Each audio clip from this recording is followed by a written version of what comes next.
Halo semuanya, era suku bunga rendah yang dinikmati investor selama pandemi akan segera berakhir. Fed telah merilis siklus penguatan kebijakan moneter pada saat ketika perekonomian global belum sepenuhnya pulih dari krisis pandemi. Saat ini mayoritas dari bank sentral beralih ke sikap hawkish.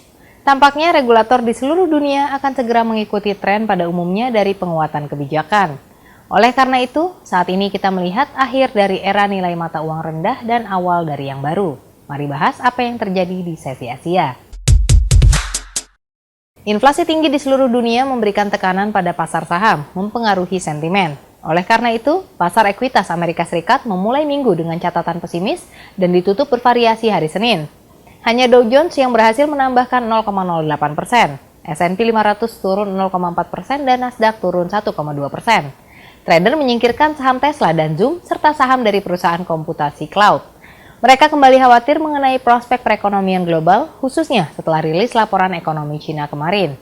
Pada bulan April, penjualan retail dan produksi industri turun secara signifikan di Cina.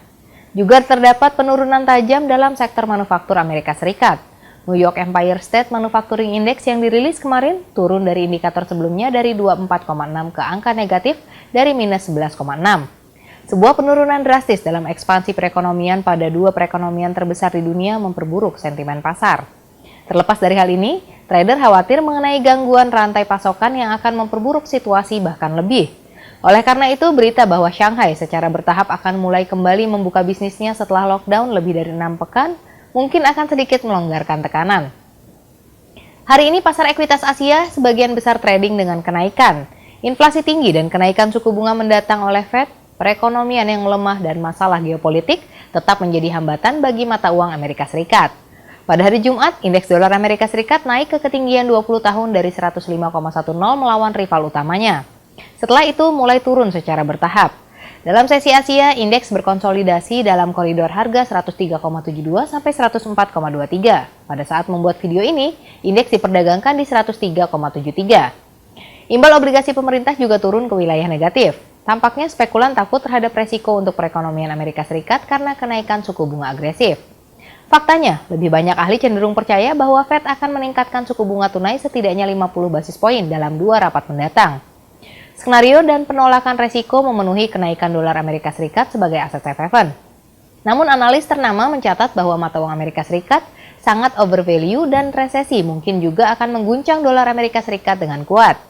Inilah mengapa investor saat ini sedikit yakin bahwa penguatan agresif Fed akan semakin memfasilitasi pertumbuhan dari mata uang Amerika Serikat. Sementara itu, trader menantikan publikasi dari indeks harga konsumen Jepang. Angka CPI awal muncul dengan kenaikan ke 1,5% dari 1,2%.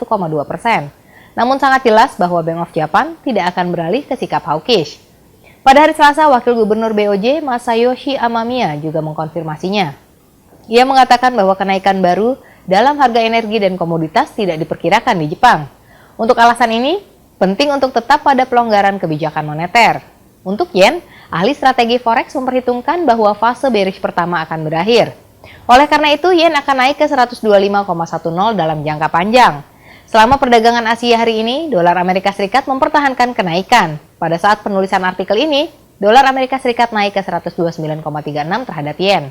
Selain itu, pasangan dolar yen bergerak dalam saluran naik 128,80 sampai 129,57. Saat ini mendekati ketinggian tahunan dari 131,34. RBA meningkatkan suku bunga utama di bulan Mei untuk pertama kalinya lebih dari 11 tahun dan peristiwa yang paling tidak mendukung bagi pemerintah sebelum pemilihan. Namun apa yang terjadi setelah terjadi sudah berakhir. Notulen rapat RBA telah dirilis hari ini. Rapat selanjutnya akan berlangsung pada 7 Juni setelah pemilu federal. Trader mempertimbangkan terkait opsi untuk ukuran kenaikan suku bunga. Perkiraan bervariasi dari 15 hingga 40 basis poin. Terdapat opsi lain juga. Dalam berbagai hal, RBA perlu menyesuaikan kebijakan moneter untuk melawan inflasi yang melonjak dan pada akhirnya kembali ke level target.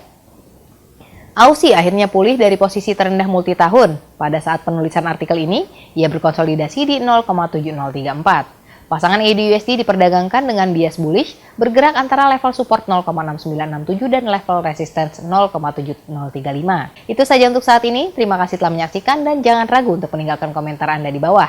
Jangan lewatkan video kami selanjutnya. Sampai jumpa.